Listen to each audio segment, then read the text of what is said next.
You're listening to a 58 Ember production.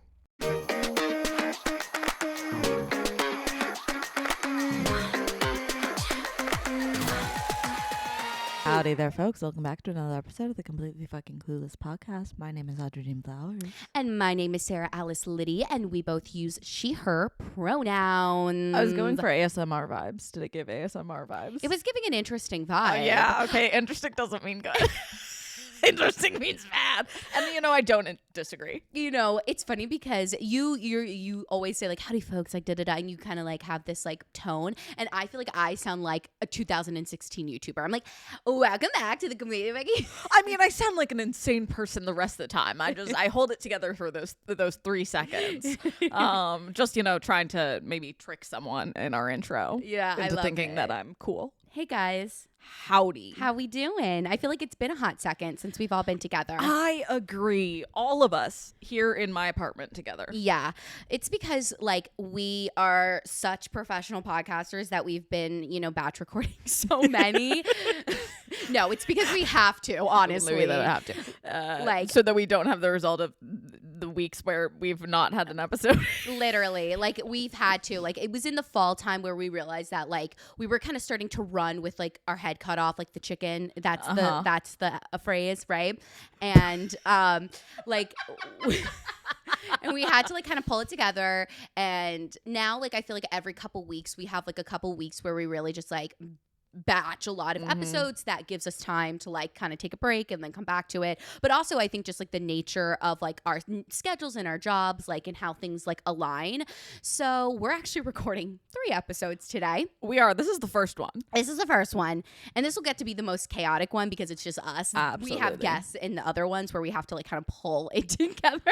Do you want to know something incredibly off topic? But that was a moment that, in the moment, like, you know, when you're so embarrassed that your face, like, turns visibly bright red. Yes. I hate when that happens. I don't think that this moment is actually embarrassing that much, but I was just so embarrassed in the moment. So I was thinking about all week. I always, growing up, hated the saying, you can't have your cake and eat it too. Because as much as it is and not then, the way that it is set up of the phrase being read was like, you can have your cake and then eat it. So I was telling my coworker that I think that we should all change to you can't eat your cake and have it too, because I think that would make more fucking sense. And I was telling my coworker about this, and my coworker had never heard this saying before, and I was like, what? Oh my God. I feel like I say that saying all the time on this podcast. Yes. And then secondly, so it was while I was at work, and we did have guests in the store, but it was one of those moments where when people are shopping and they're all kind of quiet, so you're just still kind of talking to your coworker, but they can all kind of hear you. And this random man comes over and he's like, so that's actually one of the ways that they got the Unabomber. I was like, what? And they were like, so that's a really specific thing. Very few people say it that way. And one of the ways that they got him was in his letters. He would always write, you can't eat your cake and have it too. And I don't know why, but I was just so embarrassed about this. And that's New York, honestly. I turned so red, and but I do stand by it. I do think that we should all switch, and I do think that me and the Unabomber are right on this. And that I agree with the Unabomber. This is where me and the Unabomber align. Exactly. The saying should be, you can't eat your cake and have it too, because that makes fucking sense. It's giving fetch. It's giving making fetch happen. That's, like, what I'm thinking in my head. Me and the Unabomber trying to make fetch happen. Anyway, I was just so embarrassed that I was like, oh my God, me and the Unabomber are one. And I was just so embarrassed in that moment that I turned bright red and I just had to walk away. Oh my gosh. Yeah. Oh my gosh. Yeah. Work. LOL, you guys. I, like, in my notes for, like, intro, I wrote, how am I? Honestly, not fucking good. Yeah. These last, like, couple of months have really just been particularly interesting. And they haven't been, like bad isn't in, like, when I, like, went through that depressive episode and, like, just couldn't get out of bed, but they haven't been good. They've been hard. Yeah. And I was saying to Olivia last night, I was just like, I just, like, want to feel better. I was like, I just feel like about my life lately. And it's just because, like, honestly, like, I'm just going through, like, a lot of growing pains right now with, like, having moved, like, being the most financially independent, like, work is getting busier because I'm getting more responsibilities. Like, I guess that's what you get for being good at your job. That's what Liz said. Liz was like, this is what you get for being good at your job. I was like, Ugh, like, gosh. And like, I'm also like anxious enough where it's like, I can't just like, half-ass anything, like I still want to give it my all, even though it's like, I don't really like, not that I don't care about this job. I really do enjoy my job, but it's like I care about other things more. Yeah. And I think I'm in this phase where I'm just like really frustrated that like I can't put more attention on the things that I care about more, because those are the things that I want to work out. And how are they supposed to work out if I don't have enough time to think about them? That's what my brain is spiraling with lately, everybody. But yeah, I just feel like Jan and Feb have been meh. March has been a little bit meh-y too. Like, I don't know. And I'm also in this like weird like phase socially of my life right now, because, and I mentioned this in the solo episode, I think. You guys, I like recorded multiple takes of that episode, but I'm on Manjaro, and something that comes with these like semi-glutide tricipitide, that's not the word, but let's pretend it is, medications, is that they kind of curb your like want for alcohol. Like there's actually been a lot of research done about like, should we use this for people that have like addiction? And so like every time like I go out, like I just don't have a good time, because I'm just like, I don't want to drink. One, I don't want to drink. Two, I don't want to pay the $20 for the drink, because like I said, I'm growing pains with being financially independent. And then it's like, I'm feeling disconnected from the people in my life, because I'm only seeing like people when we like go out to bars. So I'm realizing that I need to try and do different things with my friends, because that is no longer giving me joy. I'm trying so hard to find like a time to do a game night, but I just feel like everyone's schedules feel just so impossible. Yeah. And like something I've been coming up against a lot recently is like, I also feel like I've not been seeing people enough, and I know that like socializing is good for you. And sorry, everybody, I just forgot to start our timer for the camera. Oh, okay. I just wanted all of a sudden I was like, did I not start recording? Oh no, that was a me thing. I was just like, I need to put on a timer so that we don't stop in the middle of a sentence. But I've had a lot of instances recently of people canceling on me, which like I am no % angry or resentful, like, because I've gone through phases where I've canceled on people a lot too, and like people have their own stuff going on in their life. But it like does still like feel frustrating of like, I feel like planning anything with anyone takes like minimum 2 weeks. Yep. And so then if it gets canceled, like it's gonna be another 2 weeks. And like I know I really can't complain, because like I literally rescheduled something with a friend in the last like 2 weeks. I asked if we could change a date on something. Yeah. So like I'm no % mad at my friends. Like I completely understand. It just like it's hard. It's hard. It's like, and I think particularly because like a lot of my friends do have very non-traditional schedules, so like we don't all have the same shared time, so like meeting up with them is like harder than it is for like people in a more traditional life. For sure. But it's just like I've not really found a solution of like, I know that I need to be and I want to be socializing more, and that it would be good for me, and it's like, do I need to make more friends? I'm not entirely sure what the solution is here. Yeah. I spoke about this in therapy this week, because I was like, I'm feeling these weird, and if you're my friend and listen to this, I love you. I'm feeling this weird vibe with my friendships. And I don't think it has to do with the people themselves. I agree. I think it has to do with like, for me at least, I work a 9 to 5, and I've always had a lot more trouble hanging out on weeknights, because I don't know why. It's just something that's always been about me. So like I tend to not hang out on weeknights. And then, for example, the next 3 Saturdays, we have a lot of responsibilities. So that kind of knocks off a day, because especially after like we podcast like on a day like today where we're recording 3 episodes, like I'm a little brain dead after. Like the only person that I really do spend time with after is Olivia. And that's because like you just have like a different relationship with your partner. Like I'm going to be silent and high level of onness that you're allowed to have with a partner. Yeah. Yeah, no, I have a friend's concert tonight, which I'm very excited to go to. But yeah, no, I'm going to be fucking tired. Yeah. And it's just like hard. I agree with you. Something about like a game night. I was talking with my therapist about like different solutions for hanging out. And honestly, like lately I've just been missing like at least in high school and in college, like when my friends we would all come home, like we would get together and have like a wine night. And you might be like, Sarah, wait, didn't you say you don't want to drink? And it's not the actual drinking of it. It's more just like the coming just together out, and, talking about our lives. And I especially like I'm thinking about like my hometown friend group, like we just all have a lot of shit going on, like heavier shit going on right now. And I feel like we could all like need each other's support, but because like in our stupid capitalist society, like work takes the precedent, it can be very hard to like be together, because then like, you know, you're working all day, and I get it, you're exhausted at night, and there's not as much energy to give, and everybody has like different, like for me, like I know that I rejuvenate more by like being alone. Some people do rejuvenate being out, like, but like everybody's things differ. And so yeah, I'm just in this really weird friendship phase too. I feel it's hard, and I'm hoping also with the weather changing, like today it's gorgeous out. Yes, and the like daylight is getting longer. Yes. Which, like just already, I literally the other day when it was like we'd had a couple days of gray, and then the sun came out, and I think that the sun was staying out officially past like 6 or 6:30 or something. I like literally had that moment where like I step outside and it's like, oh, maybe the world isn't terrible, No, and everything literally. isn't hopeless, and it was just like that you hadn't seen the sun in a couple days. No, like life just feels longer,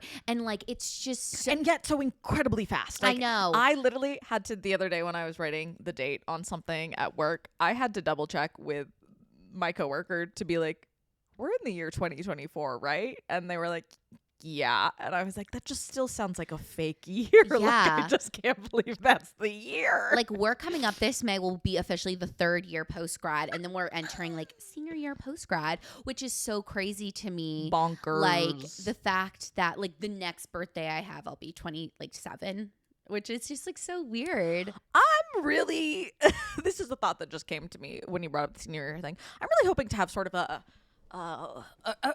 reflection, have my 4 years of actual college and 4 years of post college be kind of a reflection of each other. And by that I mean, like, I feel like I kind of had things under control in the start of college, and then by the end of college I've kind of felt like a complete disaster, and I'm hoping that it'll be the opposite. I'm hoping by the time I leave, like, I still kind of feel like a bit of a absolute clusterfuck right now, and I'm hoping by the time we leave these 4 years that I'll be not back to where I was, but feeling like I have things under control, that maybe it'll be like a nice Venn diagram, Like bell a curve of stress. I 100% agree with you. Like when I got to college, like I was so together, and now looking back, you know, it was like, It was a good with mental health, and I do think like it ending on the pandemic, like even if I'd had the best mental health of my life, I still would have considered that sort of ending on a bit of a flop.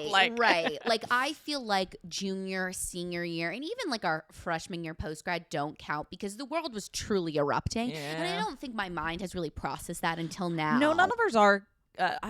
Oops. None of us really have, because we didn't have the time. We just like jumped back. Honestly, I we saw didn't like even jump back. We like weirdly slid in. Like, okay, so this is coming up within my brain because of an interview we're doing later today. Yeah. But so sneak peek.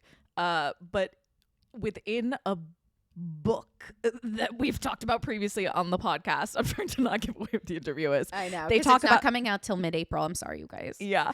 But they talk about how like you really don't want to slide into like marriage or anything, that like you want to be really conscious with those things. And I do feel like we really just kind of slid out of the pandemic, and like it really, I mean, there's so much more to say about that, of like we've never really, and COVID is still a huge issue. A lot of people are dying from it, like immunocompromised people, like they've never really gotten to go back to real life, like that, like it is not ended, like there are still problems, but that we really slid out of it in a way that like Is weird. is incredibly weird, and has left this like incredibly strange dissonance that I've never been able to quite find the words to describe, that feels so just alien, and like just like a true break in like the Matrix. Yeah, I had seen a TikTok the other day talking about how like, of course, like, 20-somethings really do feel awry right now, because there's still like so much trauma and so much like things so undiscussed about like the pandemic. And it is true. And I feel you, like even thinking about like the progression I've had in like the corporate world, and how things have just like for example, when I started my job, we only were going in person 4 times a month. And do I think that was good for my mental health? Absolutely not. I definitely think going in 2 times a week is better. But it like just like kind of like happened, and there is like no discussion about like how it is like it's a big, and I know like older generations will be like, get to work, like man, like we've always done this, but it's I think even with the older generations, know. like no one really got the opportunity to stop and grieve for all that was lost, and like again for all like the human life that was lost. Yeah. But also for like so many people lost so many things within their personal life on top of people 100%. and that there was never really any opportunity to grieve or actually like sort of deal with. And I feel like that's something that I've struggled with so much, and I want to in this 4th year sort of like finally release that like I still feel like I have a lot of anger that's just sort of deep down, and resentment, and what is the word? Anger, resentment. Not regret, but like feeling like something was stolen from me. Okay. And like robbed. Yes. And I haven't, I think, quite been able to let go of the what if of it all. Totally. Because I do think I'd be a radically different person had the pandemic not happened, and not necessarily better or happier, just incredibly different. And maybe I would be happier, maybe I'd be less happy. Well, I'll never fucking know. But I think I've really struggled with like letting go of all that was lost. Yeah, especially like thinking about like our education and what we studied, because we studied theater. Like our education was, and I mean, I know everybody's education was so greatly impacted, but like I feel like ours was impacted to another degree because everything we do is live. Like, like we weren't didn't work, guys. Right. A performing arts degree in a pandemic. Like we weren't writing papers and everything, and our industry literally shut down. And or when still, they tried to make dance classes into writing papers. You can't really learn. You can learn about. There's a lot you can learn about dance from reading and blah blah blah. But there is also a lot of dance that you can't learn from reading books and writing papers. 100%. And I just feel like, there was so much like lost there in our education and our industry, and is still lost. Like literally, it still an hasn't original, recovered. right? Absolutely, an original Broadway show cannot make it these days. Like you need to have a star. It needs to be based off a movie or a book. And even still, they're closing incredibly quickly. Right? Yeah, no, it's not come back. It's crazy. And I was even thinking about that. We're gonna get into, this is actually going to be like our first episode of a series that we're going to do about like post-grad survival guide is sort of what we're calling it. And there's like, we were reflecting on things that we were glad we did, and things that we had wish we had did. And even thinking about the things I've answered, like written down, like I feel like so much of it is skewed by like what we experienced. Like I was literally like going to write down like things that I'm glad that I did. And this, I hope this isn't a controversial statement, but like our program and especially our class were so safe about COVID. And in the last like maybe 3 weeks of school, we finally were like, all right, like let's just be together and wear masks. Admittedly, we were also all vaccinated. I mean, that was the one pro of being in North Carolina, was no one wanted the vaccine. So we were all able to get it really early. Like I think I got it before my dad, who is like a senior citizen and was in one of the first groups to get it in Massachusetts. Yeah, we got it so early. So we were all, because I was doing DoorDash delivery, so I qualified for like the first round of essential workers or whatever. Yeah, so we were all vaccinated, and so like but even still, it was only like maybe 18 people getting together. Yeah, but I was literally gonna write down like, I'm so glad that we decided to get together. And it's just like, and that's not probably a post-grad experience right now. No. But it is such an interesting like thing to think about. It is left just such a permanent impact on so many different people's lives in such incredible giant ways that will never that like I think is almost like too big to fathom for the human brain. Totally. Pivoting a little bit before we get into all the post-grad things, because I do have a semi-funny Clueless moment of the week. Okay. There was a fire in my building, everybody, which was so crazy. So it was like 5 a.m. Thursday morning, and I hear my doorbell, and I thought I was hallucinating. Like, you're like very much in like a sleep awake state. So I was sort of like, oh, that's not real. And then I heard some banging. I was like, oh, okay. And then I heard like glass crash, and I was like, what the fuck? So then I get up, and I was like, oh my God, like, are we getting robbed right now? Like, is someone trying to enter? And Liz came to my door and was like, Sarah, like, the fire department's here. And they were like busting down people's doors who weren't answering because there was like smoke, there was a smell, like whatever. Honestly, I don't know what happened. Whatever happened was fixed, but it was a really weird situation. And there was a point where Liz and I, there was a lot of smoke and whatever, and we weren't getting any answers. So we were like, let's pack a bag in case we have to leave. Yeah. And so then the Clueless moment came of like, what do you pack? What do you pack if you have like 5 minutes to like take things that you may like never step back in that apartment again? Like, I was like, what do I take? So my proud survival moment was I grabbed my passport and I told Liz to grab hers. Ooh. I was like, grab your passport. Because that's a pain to fucking replace. Right. Obviously, like passport and wallet. I grabbed like sentimental jewelry. Like I had a couple sentimental notes. I grabbed my personal computer and not my work one. For all our theater kids out there, I very much remember being asked this question back in the day, and my answer was my Laducas. Hilariously now, I mean, please don't come and rob me, but I do store my passport and like important papers in my Laduca shoebox. Please don't rob me. I don't know what you want with my passport, but please don't take it. But yeah, I do store them in my Laduca box. The Laducas, that's a great answer. I grabbed our podcast equipment.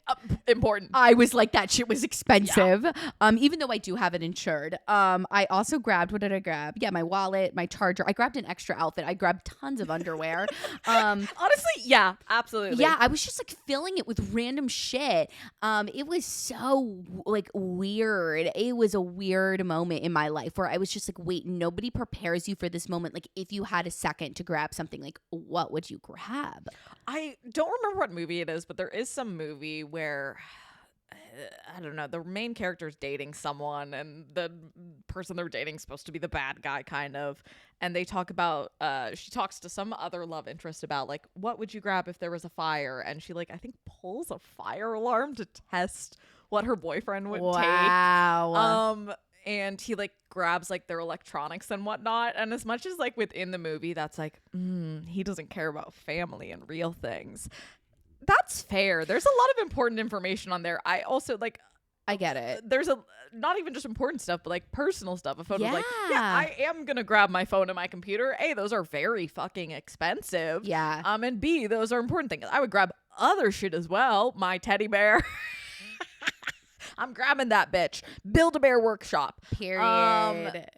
And I'm grabbing like my grandmother's jewelry and whatnot. But like, I don't think someone should be villainized for grabbing the computer. That's a smart fucking decision. Yeah, I get it. And like, sure, you have renter's insurance that like will reimburse you for those things, but like still not the fucking same. Not the fucking same. Like I like, for example, like something that was lost, like just broke out of nowhere was my hard drive, and I lost so much shit. Like a couple weeks ago, I realized that I had lost like I had saved a lot of sentimental documents from like like high school or my time auditioning for college and like college essays and stuff, and I had lost all the things that I had like saved from like applying to Elon, which was just like disappointing because like like I still have my like I have most of my old cell phones, but really purposely kept my old phone from my senior year of high school because for the program that we went to in college, the head of the program would call you to accept you, and I missed her call.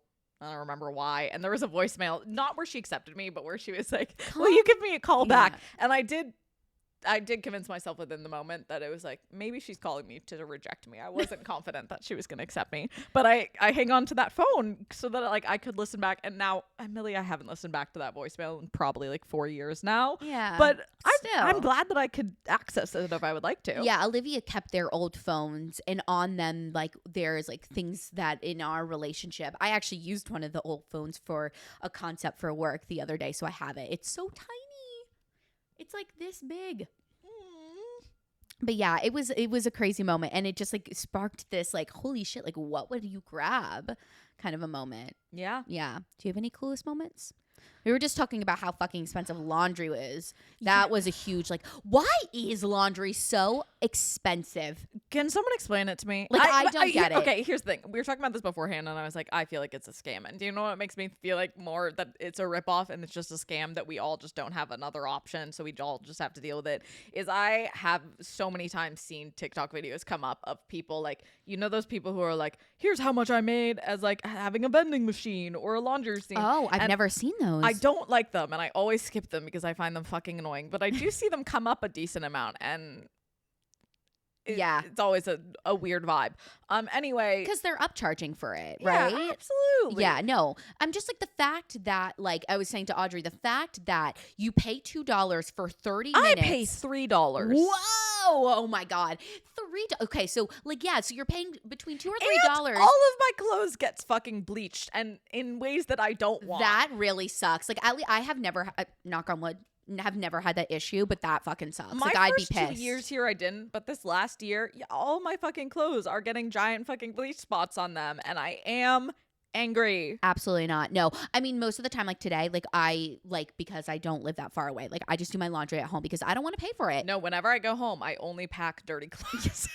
But then the issue is usually my sister and I are going home at the same time, and because my parents have also been traveling so much, they often are coming home at the same time. So it's a real fucking fight to the laundry. The last time I was home, my sister completely fucking took over, and I was so annoyed because I brought home like I don't like to watch like my cleaning rags with all of my regular clothes because that just feels gross. Yeah. But like I'm not gonna pay $3 and then $3 more That's to insane. wash just like my 4 rags. So I brought them home, and I was so excited to wash my cleaning rags, and I didn't get the chance to. My mom was like, just leave the rags here and take some of our rags. Like, this is a very easy solution to this. But I was so pissed that I complained about it like 5 times before my mom was like, just take some of ours. Like, this is such an easy solution, you fucking idiot. She didn't say that. But yeah, why is laundry so expensive? And that apparently I agree with the Unabomber, because I do think that version makes more sense, and that everyone should switch, and that he was right. Not about everything, but about that. Okay, you guys, let's talk post-grad. I don't know actually if a lot of you are graduating soon, or if you're already out, or what age you are, but recommend this to a friend that is about to graduate, because I'm hoping that this can be helpful for people, because, you know, that's what we like to do here. We like to be helpful. We like to be helpful. Like, I don't know how successful we are, but we do try. Yeah, you know, I feel like there's things, again, like I do really feel like the last couple months in college and the first couple months out were so like impacted by the pandemic, but I do think that there are universal like themes that come no matter what. So the both of us are going to give like a little bit of a rundown about how our post-grad experience has gone thus far, any like lessons or feelings that we have about the different like things that we've done in our time, for people that, you know, may have not been following us for that long, or if you just want like a quick overview and things like that. But that's mainly what we're going to talk about today, and then in other episodes we'll probably talk about like more specific things and whatnot. But yeah, we're hoping to do this for the next like couple of months and see how you guys like it. So if you do like it, let us know, because and if you don't, also let us know. Yes, please also let us know, because then we'll stop giving you it, you know what I mean? So year one was year one-ing. Year one, that's exactly what year one was. It was weird. Year one was fucking weird, but I also feel like but also beautiful. Like there was a level of hope or optimism that I'm not sure I've managed to get back to. Yeah. I don't know. The thing about year one was I was so embarrassed that I was nannying. And honestly, now, and I have two feelings when I look back now.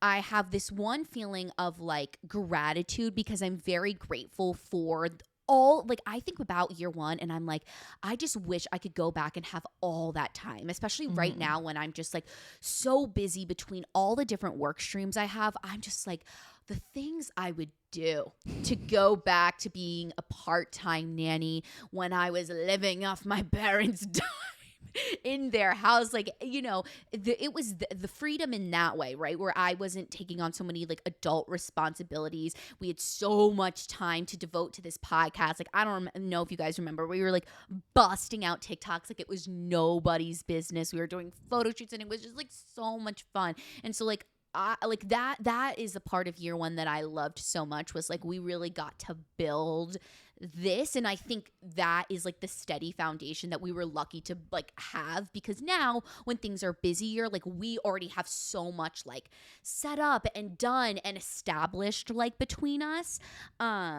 But I was embarrassed about my job. And now, as somebody who has a full-time job with like an income and who is working with a lot of recent post-grads who are making like the same salary, maybe even more if they're in a different department, which don't get me started on that. And it makes me a little like maybe angry or regretful that I didn't try to get something that was more lucrative my first year, especially now realizing just how expensive everything is, and how I just feel like with money sometimes I'm like I feel like I'm constantly like almost reaching the negative, and that can be very stressful. So I'm not saying go out and get like the most lucrative job. I do think that first year is the time to really just kind of figure shit out. I remember like we had a acting professor, Kim Shively, and she had said love her. In love with her a little bit. I know, mother. She said to Matt Seib, one of our classmates who I haven't spoken to in a while. I adore him. Matt. I know. She had said to him like something along the lines of like, don't be afraid to like graduate and like not think about theater or performing for like 6 months. Like that is something of like, I in that first year kind of waffled on theater a lot. I would like kind of half try, not even half try. I'm gonna say quarter try. I would quarter try and do it. Like I came out of, we graduated and like it was pandemic, so things were still really weird. Yeah. And I hadn't gotten an agent, which like is a lot of people did, which gave like a little more like structure and direction. Yes. I wonder, you know what? That could be an interesting question to ask like one of our classmates that had an agent post grad, if they felt like there was just more structure or more opportunity, like they were able to create the structure around auditioning faster because they were being given auditions. Yes. For my friends that I've spoken to, I think it was helpful, but like definitely not make or break it in any way. Like there's still so much about like, even if you have someone setting up some audition appointments, there's still so much outside of that. Yeah. But I think more so like, I think it was less about the whether or not I actually had an agent and like what an agent does, and more so about like what kind of felt like this final just like ending on a rejection. Yeah. Like, and that's the thing. And without like, because all of the other things that you do senior year were kind of taken away, it just like, it was the only thing that we really had remaining that normally was a part of senior year that was something that we still had. Like we didn't do, like we had shows, but they weren't normal. Like there were so many things that we didn't get to do. And so to have like the one thing that we did honestly not work out for me at all. I feel you. It didn't work out for me either. And it felt like the final like nail in the coffin for me a little bit, because at that time I, had already been struggling and like, throughout college, like I really didn't get a lot of performing opportunities. And so it weighs on your confidence at a certain point. And, I felt like I worked hard. I gave it my best. And it just felt like this, final nail in the coffin. That was like, maybe this isn't what I'm supposed to do. And like that final year, like besides like a couple things that I recorded entirely solo, and one thing that you and I did a little duet together. Yeah. I didn't perform a single time that year. We did these little mini musicals, but I was in 2 of them, one of which I was only in as a speaking role, and the other in one, the only thing that I did was I did sing a song, but entirely solo. I had no lines or interactions with anyone. So like it was essentially, I did a self-tape. And it just, we were doing all of the hard kind of not fun parts of theater without any of the parts that like make it kind of exciting and fun. Yeah. And again, like also having my own like sort of serious like struggles with mental health still. And so I really spent a lot of that first year waffling, and as much as like I similarly sort of have regrets, and like I there are certain things that like, oh, I would be further wrong if I did X, Y, and Z. I think it was sort of the first time that I sort of allowed myself to consider other things. Yeah. And I think had I just managed to push through, I don't know, I might have already quit theater. I might be doing something entirely better or entirely different. And that might be better or that might be worse. But I think I needed that time to flounder. I think it was a really intense program that we did. We were really busy, and like I tended to overload in classes. I was in overload every semester essentially. Damn. And then I went to a really intense high school. Like I had never really stopped besides breaks. And even summer breaks, I usually would do like a summer intensive for like several weeks. I feel that. I only knew how to operate in sprint or stop. And am I great at that? Am I great at finding the in-between now? No, but I at least kind of can. Yeah. That's fuck. What did you just say? I had it in my head and now. Sprints and stops? No, you said something. Oh, consider something else. That's a really good point. Because I agree with you. I don't think I have ever since the age of 7 considered anything else for a career besides theater. I'm not saying that not considering other things is a good or a bad thing, but I think for me personally, it was a good experience, and it has been a good experience to experience something else. I literally wrote down like 8 months into post-grad because like you, I felt like I wasn't really giving auditioning my all. I wasn't even giving it like I did 20%. I did some auditions here and there, but to be quite honest, and my therapist says this all the time, it is extremely hard to self-motivate, and it's extremely hard to self-motivate in a rejection business. And I was tired of feeling rejected. And so I was like, I am going to take this break, and I just wanted, and I literally wrote this. Y'all, 8 months into post-grad, I realized I didn't know if what I went to college for is what I wanted to do. I didn't know if I was going to like traditionally use like my degree for what it is for. In my job now, do I use my degree every day? Yes, because what I'm doing is like telling stories just in a different way.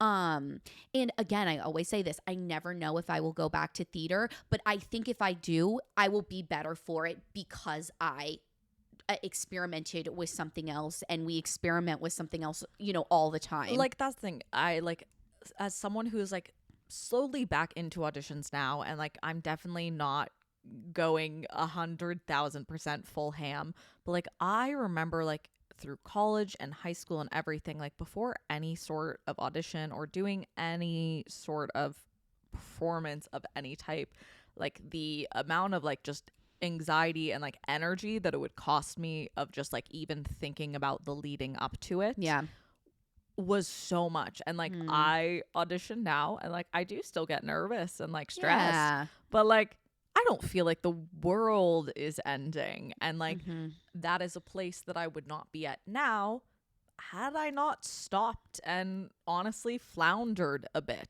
I think whether it's theater, whether it's a different career, like I of course see a lot of young 20-somethings going right into a job, and I think because of our career, like, that wasn't the first stop for us, was like, let's get a corporate job, whatever. And I honestly would encourage you, like, I would encourage people to take some time and maybe get like a survival job if you can, or, or if you're questioning things and you don't want to hop right into something that is so like, concrete. But I also recognize like a lot of people don't have that option. A lot of people need to start paying back their student loans right away. 100%. This is also coming from an incredible place of privilege. 100%. I think we both fortunately had a lot of parental support, still do in many ways. So yeah, but yeah, year 1 was so I look back and I'm just like, whoa, it was just such a different time. Like the kids I babysat, like up until like, I think the springtime of me babysitting them, were wearing masks to school. And I'll never forget the first day that they got to take their masks off, and the emotions that they explained to me. So it definitely was such an interesting time. Yeah, I think it's weird because I've been in this apartment the whole time. I know. That I've lived in New York. And it's going to be really weird to leave this apartment. Yeah. And I have so many memories, and it's weird because like I like see, I don't know what the right word is, but almost like echoes of my past self throughout this apartment. Like, and I see past versions of myself, and I think it's really hard to congratulate ourselves on growth that we have had, and like it's really hard to see your own personal growth because we are so up close with ourselves every single day. Yeah, you can't really see when you're growing easily. sure. But I look back and like they're incredibly simple things, but like I really, for a very long time, even people who are really close to me, I like really thought that all of my friends secretly hated me, and I don't anymore. There you go. Growth. And that's like a kind of like silly thing to say, but like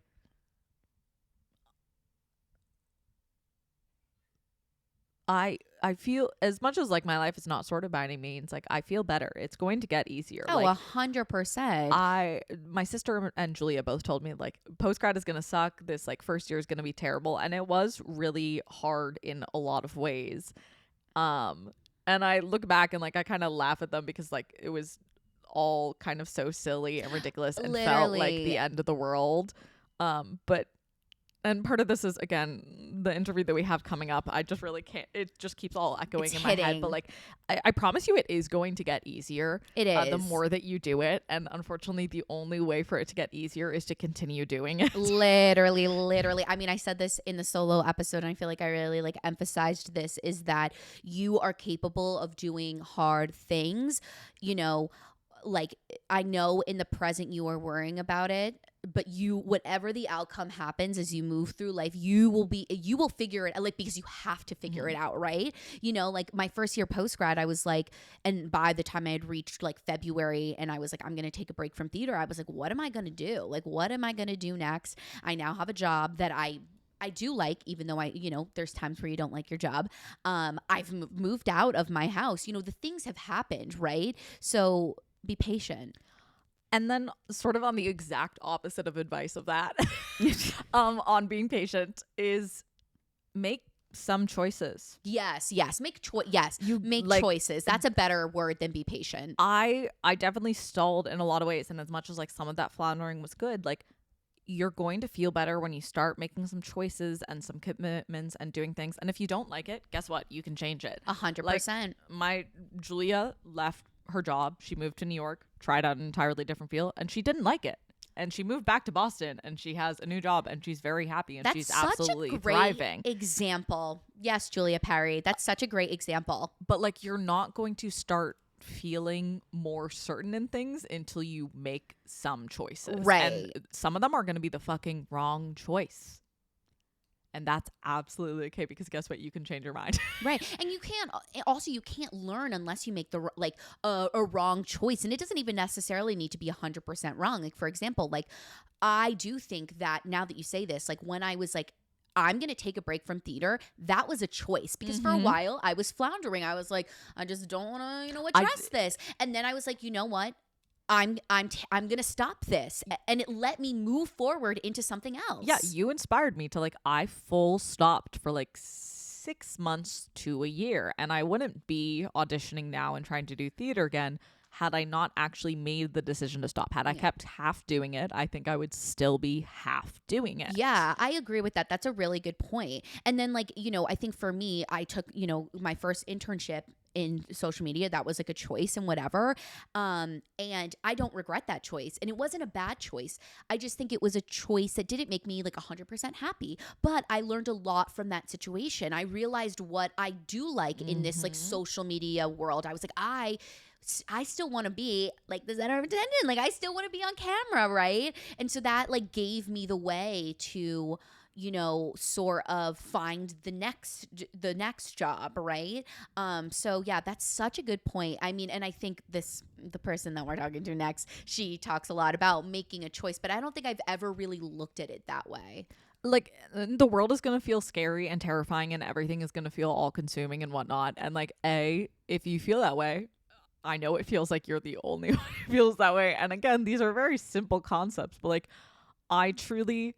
everybody is struggling with something. And everyone feels incredibly alone, like post-grad. Like so many people have moved to new cities. Like you're not the only one who doesn't feel it all. And like, I know this because this is what sort of we started doing and what this podcast became, and then like it trickled into our own friendships. Like the more you talk to the people around you who like are also feeling like I am so terrified all of the time and I don't know what I'm doing, you learn everyone feels that way. And as much as it doesn't fix it, it certainly makes you feel at least 3 points less like you're insane. 100%. And I think even like, you know, you look at certain people in your life and you're like, wow, it looks like they just have it all together.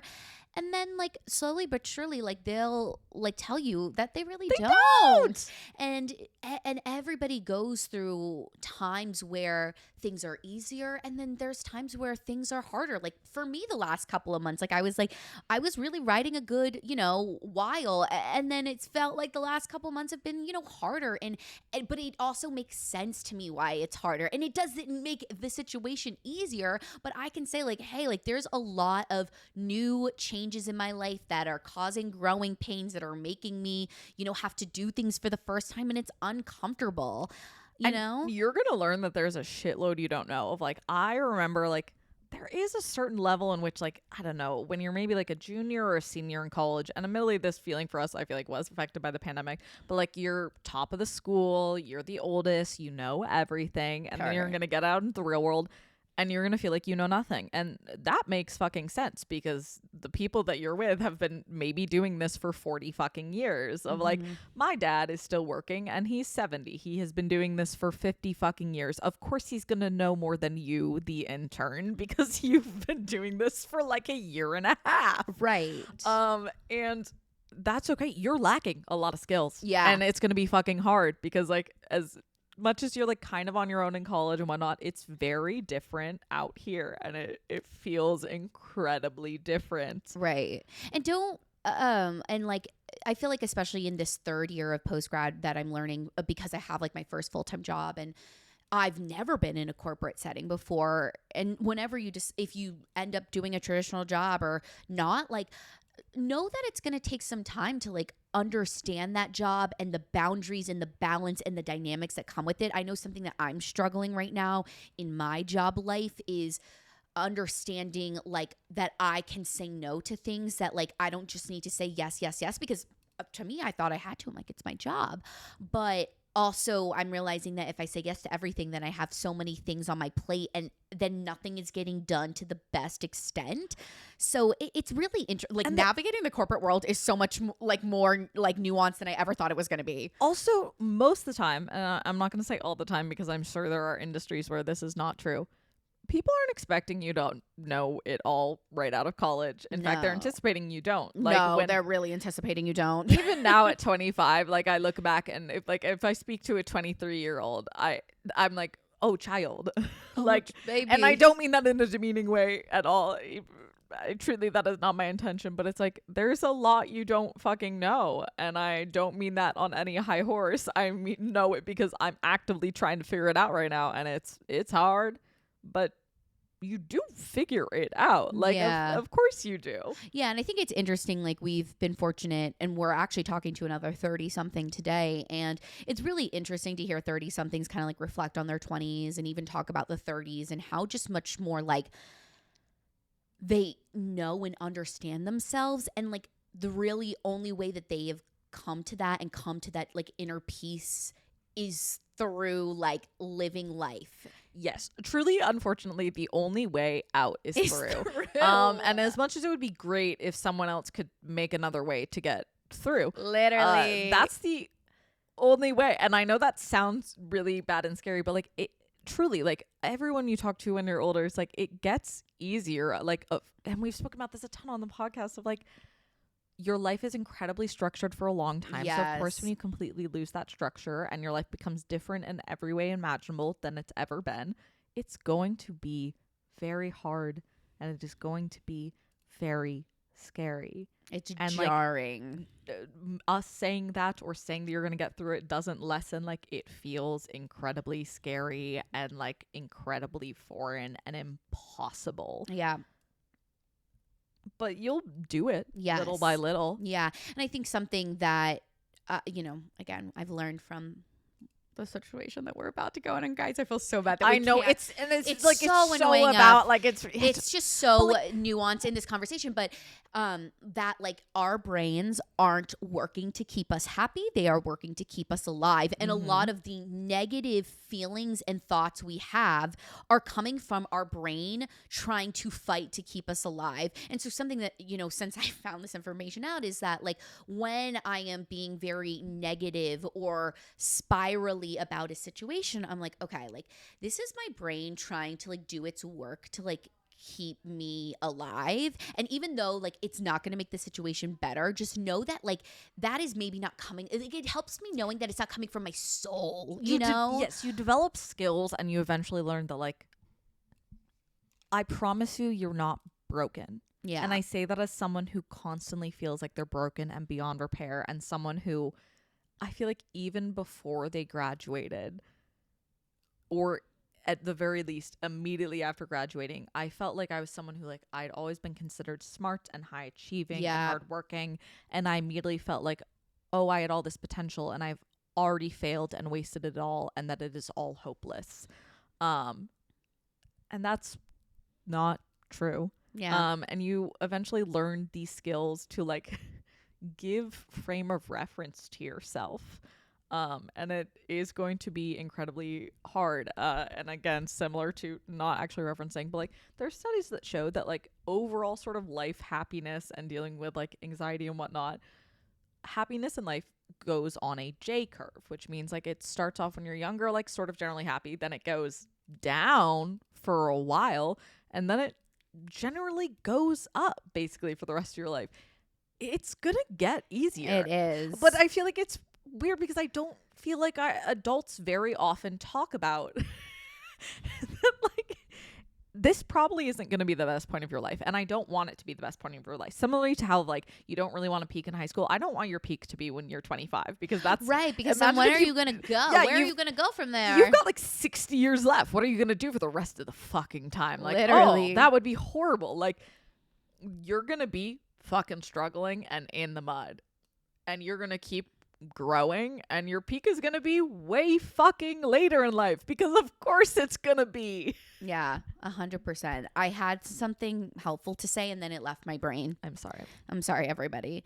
But yeah, I hope this was helpful. It's felt helpful to me. Like even, you know, again, like I think as I get older and I reflect on like younger 20-something Sarah, you know, like again, she was just trying to do her best. And now having more experience, I look back and I'm like, okay, like, yeah, maybe I would do this or that different. But then she was working with what she had. Right. And then even like you pointing out and you're like, yeah, you made a decision. And I'm like, wait, you're so right. Making that decision my first year post-grad to take a break from theater really did let me move forward. Yeah. And I think has set up the last like 2 years that I've had, is that I was able to just like stop half-assing it and move forward, find something else that was going to make me happier. And you know, and then again, maybe one day I'll go back and I'll like switch it again. You can go try it and find out, hey, I don't like that thing, actually. I take it back. And there's so much, I think, shame around changing your mind, which I think is an incredibly silly thing, because we are changing all of the time, especially in your 20s. Like, you change so much. I truly want to give you permission to change your mind a million times. Like, yeah, take risks, change your mind. Something I've said a lot for like the last decade of my life is when I like talk to adults about like all of like sort of adults in my family are like, you're going to change your mind about having kids. And I'm like, I absolutely reserve the right to do so.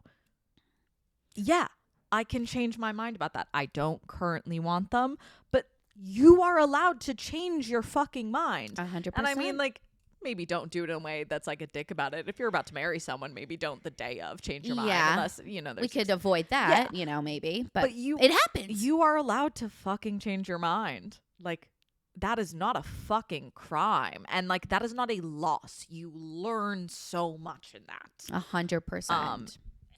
But what's really hard is you can only, I feel like, become thankful once you sort of have reached Literally, the other now side. I'm on the Like, other yeah. side. I'm like, wow, like you go, girl, for like making a decision. I think that's like the moral of this story. Like, if you can take anything from like, you know, like post-grad stuff and like moving into your graduation and stuff, is like, if things are going to be really difficult and uncertain, but the more that you can make a definitive choice and decision and try it, even if a month later you rescind that decision, at least now you know, and you've gained made more progress. information. And like, I say this as someone who has spent so much of my life overthinking and just like being frozen. And like, the thing that has consistently always made me feel better is making a choice, even when it has been the wrong choice, when it has been the factual wrong choice. Making a choice helps. Moving in a direction helps. 100%. Anyway, I hope this was helpful. Honestly, you guys, I feel like this was so helpful for me, so I'm really hoping it's helpful for you. And again, I think it's been helpful for me in the way that it has just been like a good reflection of like the last couple of years, and it just shows that like in the moment I was so like uncertain and just like all over the place about things, and now as like a 26-year-old looking back on like the last like 3 years post-grad, I'm like, wow, like I'm really proud of myself and the things that that I've done. You know, have there been Am I ups and still terrified a lot of the time? Yeah. yes, but you know what, But like you're doing less it. so. I like, with every time that you get through something, Yep. your body and brain has more and more proof that like, You can hey, do you it. can probably get through the next thing too. I 100%. promise you, it gets, with every single step you take, it gets easier. You just need to keep 100%. taking steps. Yes.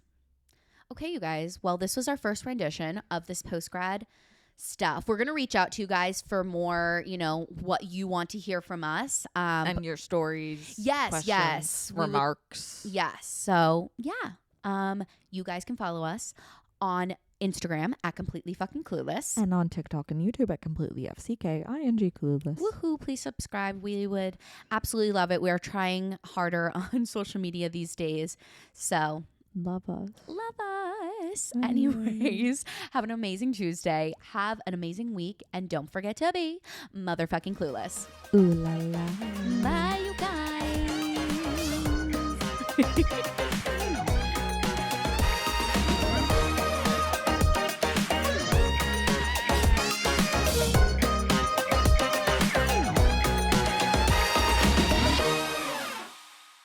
This has been a 58 Ember production.